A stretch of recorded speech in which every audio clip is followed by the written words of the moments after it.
Welcome to my class, students. This is English grammar. We are doing a chapter editing and omission, and this is session 1. In this we will learn how we can edit our draft. Now, editing कहते किसे हैं? Editing is a stage of the writing process in which a writer or editor strives to improve a draft by correcting errors. हम जब लिखते हम बहुत सारी गलतियां करते हैं, अनकॉन्शियसली हम वो गलतियां करते हैं, लेकिन जब हम पढ़ते हैं तो हमें वो गलतियां पता चलती हैं, तो उसको करेक्ट जो हम करते हैं उससे हम एडिटिंग कहते हैं. तो ये जो हम खुद करते हैं वो ऑनगोइंग एडिटिंग होता है, जब हम लिखते कर रहे हैं, और जब फाइनल वो ड्राफ्ट एडिटर पढ़ता है पब्लिश होने के पहले, तो वो एडिटिंग होता है. और इस तरह से हमारी जो गलतियां दूर की जाती हैं. And by making words and sentences clear, तो एडिटिंग में क्या करते हैं, हम गलतियां अपनी दूर करते हैं, अपने वर्ड्स एंड सेंटेंसेस को क्लियरर करते हैं. हमने अपने हिसाब से अच्छा ही लिखा लेकिन वो क्लियर नहीं हुआ, तो जो एडिटर है वो जब उसे देखता है तो वो और क्लियर करता है, more precise, more to the point करता है कि हमने कहीं एक्स्ट्रा तो कुछ नहीं लिख दिया. एंड मोर इफेक्टिव, और सबसे अच्छा एडिटिंग क्या होता है, मोर इफेक्टिव, बहुत इम्प्रेसिव. आप जो मैसेज देना चाहते हो वो सही से पहुंचा कि नहीं, इसके लिए हम एडिटिंग करते हैं और ये बहुत इफेक्टिव हो जाता है. So it is the process of selecting and preparing written, visual, audible. और ये जो है एडिटिंग हर क्षेत्र में होता है. राइटिंग के क्षेत्र में पता है आपको, विजुअल एडिटिंग, ऑडिबल एडिटिंग, और फिल्म मीडिया में भी एडिटिंग करके जो इन्फॉर्मेशन है उसको दिया जाता है ताकि सही इन्फॉर्मेशन मिले. ना प्रोसीजर क्या एडिटिंग का, हम इसमें the process of editing involve adding, हम ऐड करते हैं, कुछ अगर छूट गया है हम डिलीट करते हैं, कुछ अगर ज्यादा एक्स्ट्रा है हम रीअरेंज करते हैं words, and rearranging words along with recasting sentences. तो हम वर्ड्स को अरेंज करते हैं और सेंटेंस को फिर से लिखते हैं. एंड कटिंग द क्लटर, और अगर हमने बहुत उलझुल चीजें लिख दी है जिसकी जरूरत नहीं है, हम क्या करते हैं, रीअरेंज करते हैं वर्ड्स को. अगर हमने गलत जगह गलत वर्ड लिख दिया है और उसके कारण सेंटेंसेस को फिर से रिकास्ट करते हैं, और हम क्लटर को कट करते हैं या कम करते हैं. अगर बहुत ज्यादा हमने उलझुल लिख दिया है, अननेसेसरी फैक्ट्स लिख दिए हैं, अननेसेसरी जानकारी दे दी, तो उन सबको हम दूर करते हैं. Tightening our writing and mending faults can turn out to be a remarkably creative activity. तो इस तरह से अपने राइटिंग को हम बहुत टाइटनिंग करते हैं, कोई भी हम उसमें लूप होल्स नहीं छोड़ते, कोई भी हम फॉल्ट नहीं उसमें छोड़ते, वो परफेक्ट राइटिंग बनती है. और हमारे जितने भी गलतियां हैं उनको सुधार के हम जो अपनी राइटिंग को है, हम अपने आर्ट को है, वो बहुत अट्रैक्टिव और रिमार्केबली क्रिएटिव बनाते हैं. नाउ अब ये जो एडिटिंग है वो क्या करता है, it leads us to clarifying ideas. जो आइडियाज है वो क्लैरिफाई करता है, उसको बहुत ही अच्छे तरीके से प्रेजेंट करता है. फैशन फ्रेश इमेजेस, जो फ्रेश इमेजेस है उनको वो लाता है. And even radically rethink the way we approach a topic, और वो टॉपिक को किस तरह से नए तरीके से हम उसको फिर से उस पर काम कर सके, उसके बारे में एडिटिंग हमें एक रास्ता दिखाता है. Thoughtful editing can inspire further revision of your work. और हमने एक बार लिख लिया लेकिन उसको फिर से हम अगर सोचें उसके बारे में, तो हमें एक कुछ नया ही हम इंस्पायर होंगे करने के लिए. नाउ चेक पॉइंट्स हैं जिसको हमें चेक करना है. जब लिख लिया हमने या जब कोई क्रिएटिव वर्क तैयार हो गया, एडिटिंग करना है, तो कौन कौन से चेक पॉइंट्स है. पहले facts, make sure that you have written is what happened. आपने जो लिखा है वो सही में हुआ है, वही आप देखो कि वो फैक्ट्स हैं. Do not exaggerate or never provide incomplete fact. कभी भी ज्यादा मत लिखो, जरूरत से ज्यादा, और कभी भी इनकम्प्लीट फैक्ट्स मत दो. Second, spelling, check and recheck spelling. Spellings आप जितना चेक एंड रीचेक करेंगे उतना अच्छा है. और मैं बार बार कहती हूँ एग्जामिनेशन हॉल में भी before submission please check your spellings, और ये जो चेक पॉइंट्स है तब भी आप काम में ला सकते हो. Numbers, recheck the digits. Grammar, जो सबसे ज्यादा गलतियां होती है वो सब्जेक्ट एंड वर्ब एग्रीमेंट में होती है, तो वो आपको चेक करना है. प्रोनाउंस नीड करेक्ट एंटीसीडेंट्स, और प्रोनाउंस है किसके लिए यूज हुआ है वो आपको देखना है। मॉडिफायर्स वो कंफ्यूज नहीं होने चाहिए। दूसरा है फिर style, follow your individualistic style. आपकी अगर अपनी से एक स्टाइल है तो आप उसको फॉलो करो, तो उससे क्या होगा कि जो रीडर्स है वो आपको इमेजिन कर सकेंगे और आपकी स्टाइल से समझ जाएंगे कि ये जो आर्टिकल है वो आपने लिखा है। Keep readers in your mind and stylise your writing according to the specific section of reader. अगर आपने बच्चों के लिए लिखा है तो आपकी जो स्टाइल है, बच्चे आपकी किताब पढ़ेंगे या आपकी फिल्म देखेंगे तो उस हिसाब से आपको स्टाइलाइज करना है। अगर बड़े हैं तो उस हिसाब से for whom the article is written और the creative work is done. दो टाइप ऑफ एडिटिंग्स होते हैं, there are two types of editing, the ongoing editing and the draft editing.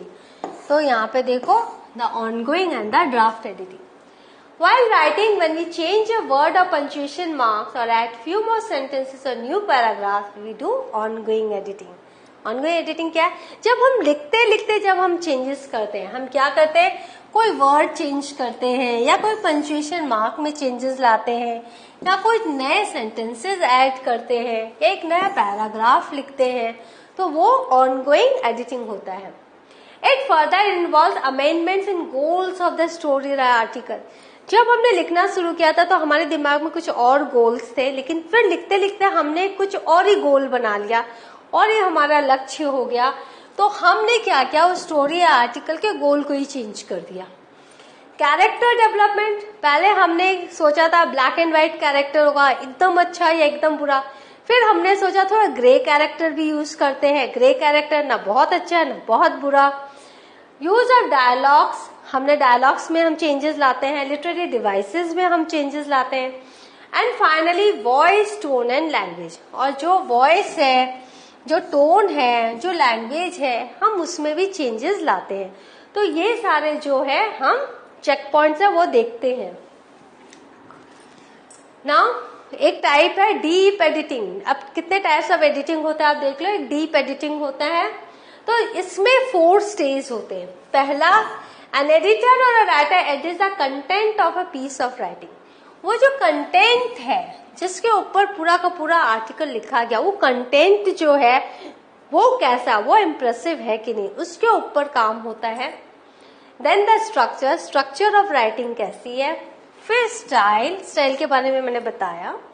And finally focus on the presentation, और कैसे present किया गया है उस आर्टिकल को। तो इन चारों चीजों पर ध्यान दिया जाता है। अब यहां देखो, by concentrating on those layers one at a time make the writing spectacularly polish. तो जब हम इन चारों चीजों पर ध्यान देते हैं तो हमारी जो फाइनल जो हमारी राइटिंग निकल के आती है वो बहुत ही पॉलिश्ड होती है, बिना किसी गलती के आती है। Now stage 1, the content edit.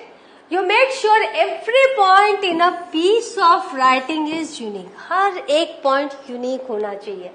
Makes perfect sense. उसमें sense जो है perfect होना चाहिए। Is factually correct. Correct facts जो correct होने चाहिए। And is worth keeping. और वो article रखने लायक होना चाहिए, reject के लायक नहीं होना चाहिए। The structure edit किसे कहते हैं? You organize all the points into an orderly narrative. जब हम स्ट्रक्चर है वो orderly हम जब वो फॉलो करते हैं और वो स्टार्ट से फिनिश एक ही फ्लो में जाता है, तो उसको हम स्ट्रक्चर के ऊपर काम करना कहते हैं। कोई भी थॉट ऊपर नीचे या बहुत आगे पीछे नहीं होना चाहिए। Now the style edit. You make sure all the ideas expressed as simply, clearly, elegantly and evocatively as possible. तो सिंपली आपको आइडिया क्लियर करना है, एक्सप्रेस करना है, एलिगेंटली करना है। Then the presentation edit, you fix any mistakes and inconsistency that create a bad look. तो कोई भी मिस्टेक है उसको आपको ठीक करना है, इनकंसिस्टेंसी उसको ठीक करना है। और जो प्रेजेंटेशन है वो फाइनल प्रेजेंटेशन, उसमें कोई भी बैड लुक नहीं होना चाहिए, कहीं से भी बुरा नहीं लगना चाहिए और प्रोफेशनल राइटिंग के अनुसार वो प्रेजेंटेशन होना चाहिए। नाउ डेवलपमेंटल एडिटिंग किसे कहते हैं? यह बहुत इंटेंसिव फॉर्म ऑफ एडिटिंग है। इसमें क्या है, जो डॉक्यूमेंट है वो एज अ होल इवेल्युएट होता है। आपने डॉक्यूमेंट भेज दी, उसको एज अ होल इसको देखा जाएगा and problems of structure, organization, coherence and logical consistency are corrected. तो उसमें देखा जाएगा स्ट्रक्चर में कोई प्रॉब्लम तो नहीं है, ऑर्गेनाइजेशन में कोई प्रॉब्लम, ऑर्गेनाइज जब थॉट्स हम करते हैं उसमें कोई प्रॉब्लम तो नहीं है, कोहेरेंस है कि नहीं, हार्मनी है कि नहीं विचारों में, एंड लॉजिकल कंसिस्टेंसी है कि नहीं, मतलब वो कन्विंस करने लायक है कि नहीं, वो हम देखते हैं. सेंटेंसेस में बी रिमूव्ड और एडेड, सेंटेंसेस आप रिमूव भी कर सकते हैं, ऐड भी कर सकते हैं. ब्लॉक्स ऑफ टेक्स्ट में be move from one section to another.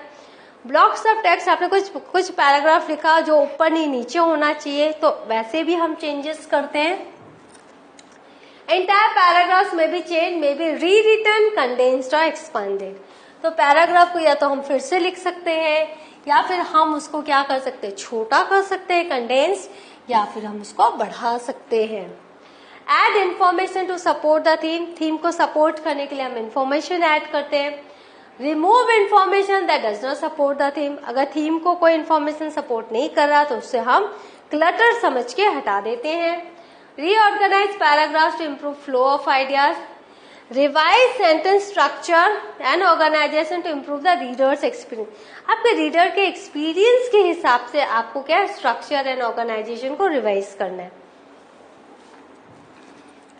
Now copy editing क्या होती है? The editor corrects problems of grammar, style, repetition, word uses and jargon.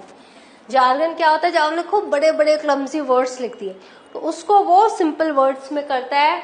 Words को यूज आपने कैसे किया उसे वो देखता है. ना proofreading, proofreading is the lightest form of reading. Minor errors are corrected, जो छोटी छोटी गलतियां होती हैं उनको करेक्ट किया जाता है. जैसे errors of grammar and style, जैसे वर्ब, टेंस, यूनिट्स, जैसे ML, use of numerals and words such as 5 और 5, कहाँ 5 लिखना, कहाँ 5, इस तरह की छोटी छोटी गलतियों को हम सुधारते हैं. एरर्स ऑफ कैपिटलाइजेशन, जहाँ कैपिटल लिखना वहाँ कैपिटल लेटर नहीं है, जहाँ नहीं है वहाँ है, तो वो हम ठीक करते हैं. Punctuation, errors of spelling and words uses, जैसे टू लिखना है तो हमने टू लिख दिया, टू लिखना है तो टू लिख दिया. अफेक्ट, इफेक्ट, ये सारी गलतियां हम ठीक करते हैं. फॉर्मेट करते हैं. Formatting, the editor will amend document text to ensure that is complies with the required format. अब किस पब्लिशर को कैसा फॉर्मेट चाहिए, उस हिसाब से आपकी राइटिंग है कि नहीं वो देखा जाता है, उस हिसाब से को फॉर्मेट किया जाता है. Such is the format required by specific journal. Now references and literature cited, जब हम एग्जांपल्स देते हैं, रेफरेंसेस देते हैं, तो वो कनेक्टेड है कि नहीं उस थीम से, उस कंटेंट से, वो देखा जाता है. Literature citations are checked to ensure that each citation that appears in the text is also included in the list of citation. कहीं कोई हम भूल तो नहीं गए लिस्ट में डालना.